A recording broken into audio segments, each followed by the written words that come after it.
Bonjour, aujourd'hui j'ai envie de vous parler des émotions. Je vais commencer par lister les 6 émotions principales. On a donc la tristesse, la peur, le dégoût qu'on oublie parfois, la honte, la joie bien sûr et la colère.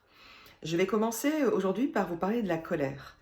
Souvent derrière une émotion se cache une valeur qui a été chahutée, quelque chose en tout cas qui est très important pour vous et qui n'a pas été respecté. Et donc derrière la colère, qu'est-ce qui se cache?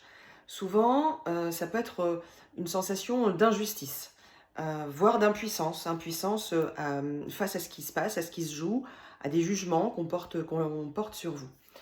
Ça peut être également une, une sensation de ne pas avoir été respecté dans la personne que vous êtes ou dans ce que vous avez pu, comment vous avez pu agir. Et cette émotion de colère, elle se retranscrit dans votre corps. De quelle façon?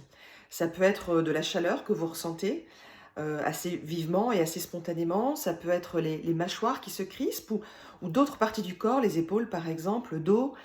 Euh, et donc, cette émotion, pourquoi elle se manifeste? Cette émotion, elle a un message à vous faire passer. Elle vient tirer comme une sonnette d'alarme.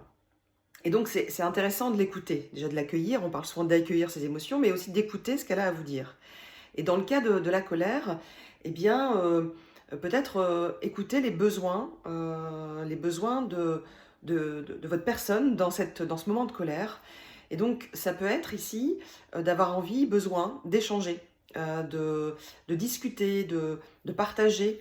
Ça peut être également le fait de décharger l'émotion, décharger l'énergie en fait excessive qui s'est emparée de vous.